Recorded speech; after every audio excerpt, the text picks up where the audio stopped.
Alhamdulillah, kita berjumpa kembali, bersama saya Saddam Hussein di Cermat Channel yang keren beken ini. Di kesempatan kali ini saya akan mengkisahkan tentang perjalanan TKW yang penuh suka dukanya di negeri orang. Ayo langsung saja kita simak perjalanan kisahnya, bersama-sama berikut ini.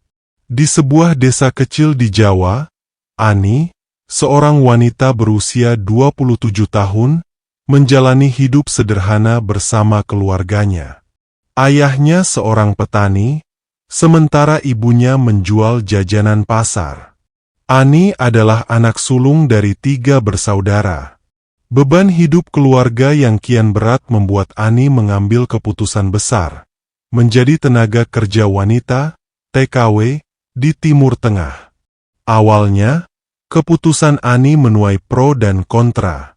Ayahnya, Pak Hasan, merasa berat hati melepaskan anak perempuannya ke negeri yang jauh. Ani, kau tahu betapa berbahayanya bekerja di sana. Banyak cerita orang diperlakukan tidak manusiawi, katanya suatu malam. Namun, Ani memiliki tekad yang kuat. Bapak, kalau saya tidak mencoba, bagaimana kita bisa keluar dari kesulitan ini? Adik-adik butuh sekolah, dan sawah kita tak cukup menghasilkan. Dengan dukungan ibunya, Ani pun mendaftar melalui agen penyalur tenaga kerja. Prosesnya tidak mudah. Ia harus melalui berbagai pelatihan, mulai dari belajar bahasa Arab dasar hingga cara menjalankan tugas rumah tangga seperti memasak dan membersihkan rumah. Selama pelatihan, Ani bertemu dengan banyak perempuan lain yang memiliki cerita serupa. Mereka saling berbagi harapan dan ketakutan, menumbuhkan persaudaraan yang erat meski baru saling mengenal. Tibalah hari keberangkatan Ani. Dengan tas kecil berisi pakaian, beberapa foto keluarga, dan segudang doa, ia berpamitan kepada keluarganya. Hati-hati di sana, nak. Jangan lupa sholat dan jaga diri, pesan ibunya sambil menahan tangis. Ani berangkat dengan harapan besar, meninggalkan tanah kelahirannya menuju negeri yang asing. Sesampainya di Timur Tengah, Ani terpesona sekaligus gugup melihat suasana yang jauh berbeda dari desanya. Bangunan-bangunan megah berdiri kokoh di tengah padang pasir yang luas. Namun, Ani segera menyadari bahwa kehidupan di sana tidak seindah yang ia bayangkan. Ia ditempatkan di sebuah keluarga besar yang tinggal di Riyadh, Arab Saudi. Tugas Ani dimulai sejak fajar menyingsing. Ia harus membersihkan rumah, memasak, mencuci pakaian, dan merawat anak-anak majikan. Pada awalnya, Ani merasa kesulitan beradaptasi. Bahasa Arab yang ia pelajari terasa berbeda saat digunakan sehari-hari. Selain itu, ia sering merasa kesepian karena tidak memiliki teman untuk berbicara. Namun, Ani tetap berusaha keras. Ia selalu mengingat wajah keluarganya di kampung, terutama adik-adiknya yang menunggu kiriman uang untuk biaya sekolah. Tak jarang, Ani merasa lelah hingga air matanya menetes tanpa ia sadari. Ia pernah dimarahi oleh majikan karena dianggap lambat mengerjakan tugas. Meski hatinya sakit, Ani menahan diri. Aku harus kuat. Ini semua demi keluarga, gumamnya pada diri sendiri. Di sela-sela kesibukannya, Ani selalu menyempatkan diri untuk berdoa dan mengirim pesan singkat kepada keluarganya saat mendapat kesempatan. Namun, hidup Ani tidak melulu penuh kesedihan. Ada momen-momen kecil yang membuatnya tersenyum, seperti saat anak-anak majikannya mulai menyukai masakannya atau ketika mereka mencoba mengajarinya bahasa Arab dengan cara yang lucu. Ani juga mulai memahami kebiasaan dan budaya setempat, meski seringkali terasa asing. Perjalanan Ani sebagai TKW di Timur Tengah baru saja dimulai. Ia tahu bahwa akan ada lebih banyak tantangan di depan, namun ia percaya pada kekuatan doa dan tekadnya. Kisah ini belum selesai, dan Ani masih memiliki harapan besar untuk membawa perubahan bagi keluarganya di desa. Hari-hari Ani di rumah majikannya terus berjalan, dan rutinitas yang padat mulai membuat tubuhnya terasa letih. Pekerjaan seringkali melebihi batas waktu yang wajar. Ia harus bangun sebelum subuh dan baru bisa beristirahat setelah tengah malam.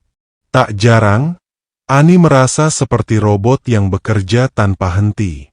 Di minggu kedua, Ani mulai menghadapi tantangan yang lebih berat. Majikannya, seorang ibu rumah tangga yang tegas bernama Khalid, kerap memberikan kritik pedas. "Kenapa lantai masih terasa berdebu? Kamu tidak bekerja dengan baik," kata Khalid suatu pagi. Ani mencoba menjelaskan bahwa ia sudah membersihkan lantai, tetapi penjelasannya justru dianggap sebagai alasan. Sikap dingin dan tuntutan yang tinggi dari majikannya membuat Ani semakin tertekan. Selain itu, ia tidak diperbolehkan keluar rumah, bahkan hanya untuk menghirup udara segar di taman sekitar. Telepon ke keluarganya pun dibatasi, hanya diperbolehkan seminggu sekali. "Aku tidak boleh menyerah," batin Ani setiap kali rasa rindu kepada keluarganya mulai menghantui. Namun, tak semua anggota keluarga majikan bersikap buruk. Salah satu anak perempuan Khalid, Amina, yang baru berusia 10 tahun, sering membantu Ani mengangkat barang-barang berat atau menemani saat ia membersihkan dapur. "Ani, kamu capek, ya?"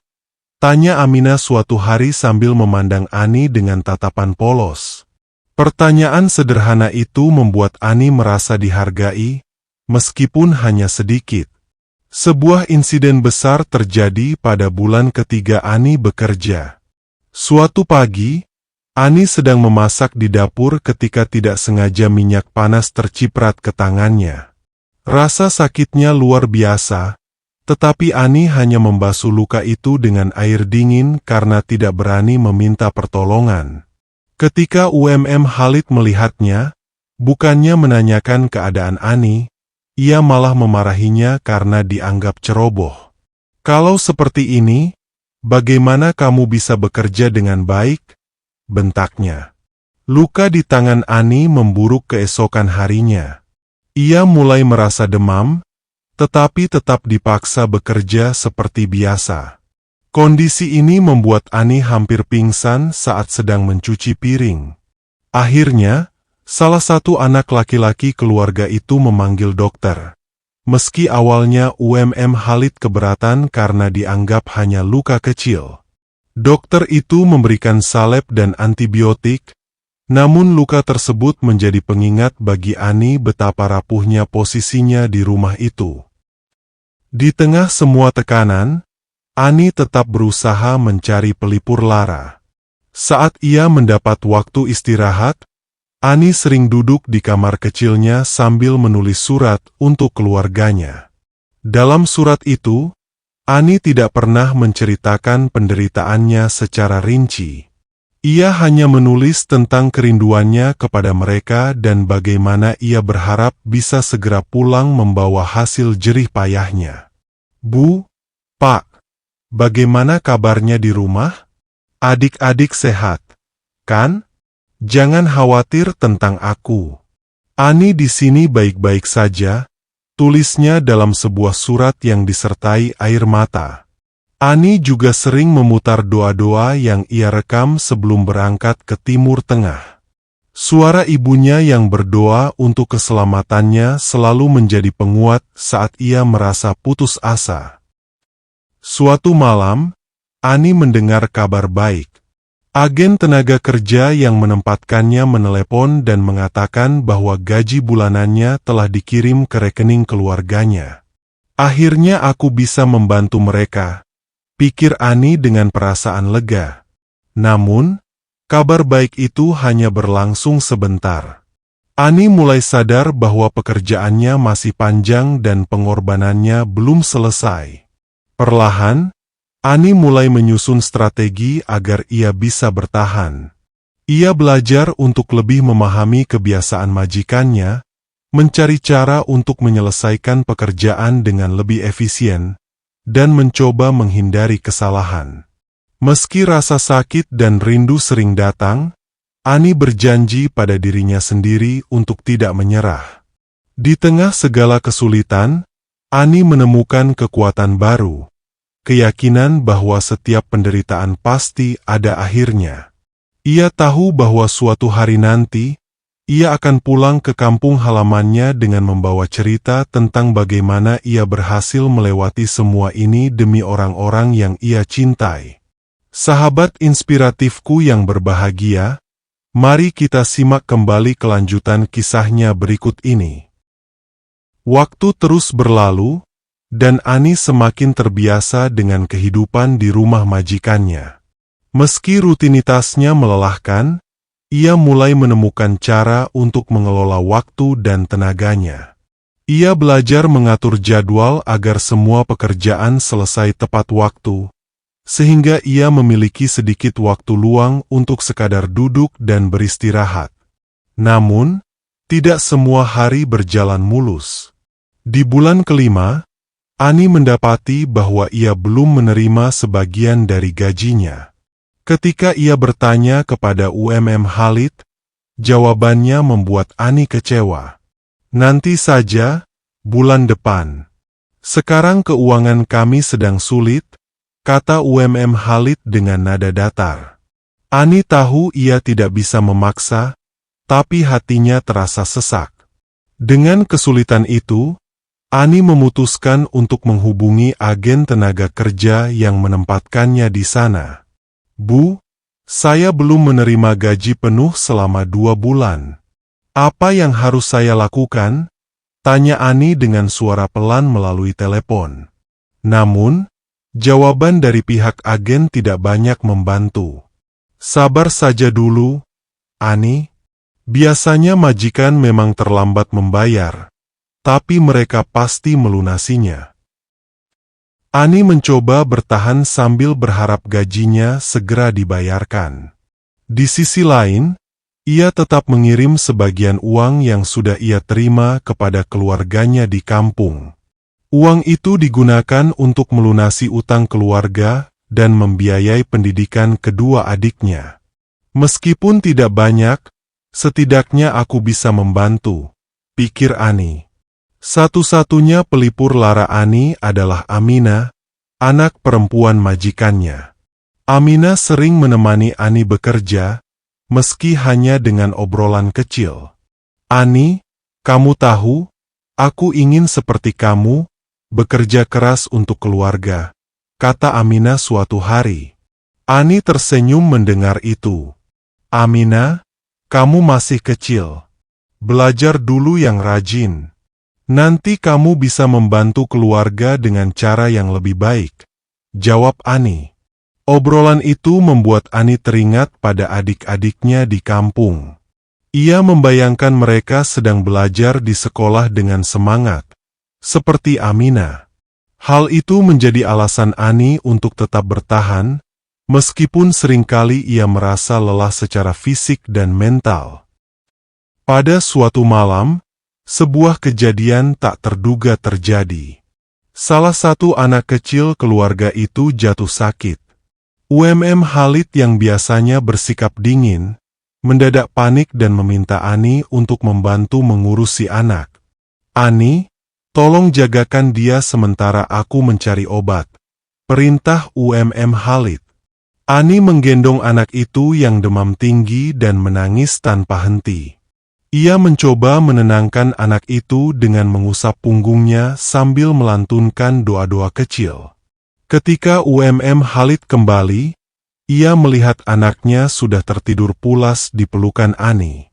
Untuk pertama kalinya, UMM Khalid tersenyum kepada Ani dan mengucapkan terima kasih. Meski momen itu kecil, bagi Ani, itu adalah secercah harapan. Mungkin, Mereka tidak seburuk yang aku kira, pikir Ani. Ia merasa bahwa, meskipun kehidupannya di sana berat, kebaikan kecil masih bisa ditemukan. Di bulan ke-7, Ani menerima kabar baik. Majikannya melunasi semua tunggakan gajinya. Uang itu langsung ia kirimkan ke keluarganya dengan pesan singkat. Gunakan ini untuk memperbaiki rumah. Ya, aku baik-baik saja di sini. Namun, kabar bahagia itu tidak lama berselang dengan berita duka. Ani mendapat kabar bahwa ayahnya jatuh sakit. Pak Hasan sering mengeluh sesak napas akhir-akhir ini, tulis ibunya dalam surat. Ani merasa bersalah karena tidak bisa berada di sisi ayahnya. Ani hanya bisa berdoa agar ayahnya segera pulih. Ia bekerja lebih keras lagi, berharap masa kerjanya segera selesai dan ia bisa pulang ke kampung untuk merawat keluarganya. Dalam doa malamnya, Ani sering menangis. Ya Allah, kuatkan aku. Berikan kesehatan untuk bapak dan keluargaku. Jangan biarkan semua ini sia-sia. Meskipun cobaan datang silih berganti, Ani terus bertahan dengan penuh harapan. Ia percaya bahwa setiap perjuangan memiliki akhir yang indah. Di sela-sela lelahnya, ia memupuk mimpi besar. Suatu hari nanti, ia akan pulang membawa cerita perjuangannya, membangun kehidupan yang lebih baik untuk keluarganya. Mari kita simak kembali kelanjutan kisahnya berikut ini. Hari-hari Ani di rumah majikannya perlahan berubah. Meski Khalid tetap keras dan menuntut, Ani mulai melihat sedikit perubahan dalam perlakuannya. Insiden ketika Ani menjaga anak majikannya yang sakit menjadi awal hubungan yang lebih baik. Walaupun tidak sering, Khalid kini lebih jarang memarahi Ani dan bahkan sesekali menyempatkan berbicara dengannya. Ani, kamu sudah berapa lama bekerja di sini? Tanya Khalid suatu malam saat mereka sedang di dapur. Ani terkejut mendengar pertanyaan itu, karena biasanya Khalid hanya berbicara untuk memberikan perintah. Sudah hampir 8 bulan, jawab Ani. Kamu pekerja keras. Aku akui itu, kata Khalid, sebelum meninggalkan dapur. Meski singkat, pujian itu membuat Ani merasa dihargai. Namun, tantangan baru muncul. Salah satu anggota keluarga majikan, seorang pria muda bernama Khalid, sering pulang larut malam dalam kondisi mabuk. Suatu malam, Khalid berusaha mendekati Ani dengan cara yang tidak pantas. Ani merasa takut dan segera mengunci dirinya di kamar. Keesokan harinya, dengan keberanian yang tersisa, Ani melaporkan kejadian itu kepada Khalid.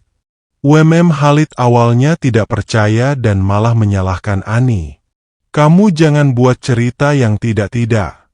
Khalid itu anakku, dia tidak mungkin seperti itu, bentaknya. Ani hanya bisa diam, menahan tangis. Dalam hati, ia berdoa agar kejadian seperti itu tidak terulang lagi. Ketakutan Ani semakin besar, tetapi ia mencoba bertahan. Ia tahu ia tidak bisa meninggalkan pekerjaan ini sebelum kontraknya selesai. Di saat-saat sulit, Ani terus memikirkan keluarganya di kampung. Aku harus kuat, aku tidak boleh menyerah, gumamnya berulang-ulang. Dalam waktu yang bersamaan, Ani mendapat kabar dari ibunya bahwa ayahnya semakin memburuk. Ani merasa terpukul. Ia ingin pulang, tetapi kontraknya masih tersisa 4 bulan. Ani hanya bisa mengirimkan lebih banyak uang untuk biaya pengobatan ayahnya, sambil berharap kondisi sang ayah segera membaik. Suatu hari, Amina menemukan Ani menangis di dapur. Ani, kenapa kamu menangis? Tanya gadis kecil itu dengan nada penuh perhatian. Ani mencoba tersenyum dan menghapus air matanya. Tidak apa-apa, Aminah. Aku hanya rindu keluargaku, jawab Ani.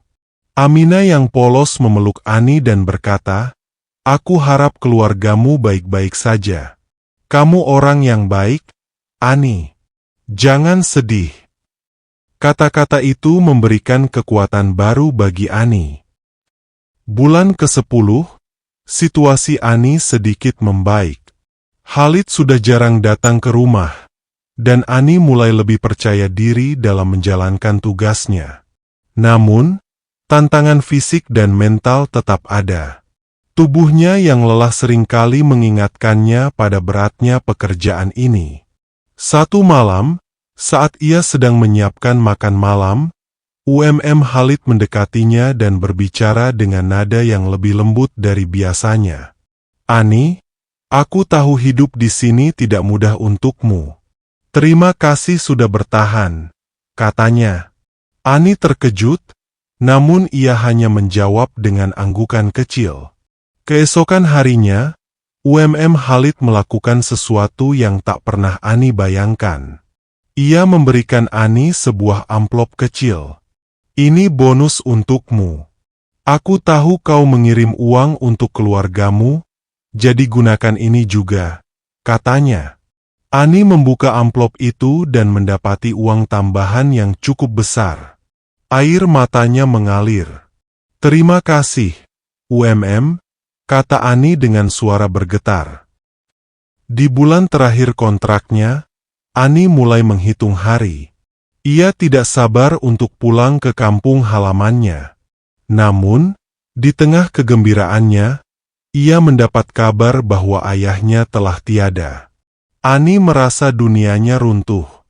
Aku tidak sempat melihat bapak untuk terakhir kalinya, isaknya dalam tangis panjang. Rasa bersalah itu menghantuinya selama beberapa hari. Namun, Ibu Ani yang menguatkannya melalui telepon. Nak, bapakmu bangga padamu. Dia selalu bilang bahwa kamu adalah anak yang kuat. Pulanglah dengan hati tenang, karena semua yang kamu lakukan tidak sia-sia, kata ibunya. Akhirnya, hari yang ditunggu-tunggu tiba. Ani menyelesaikan kontraknya dan siap pulang ke Indonesia. Saat ia berpamitan dengan keluarga majikannya, Aminah memberikan sebuah surat kecil. Untuk Ani.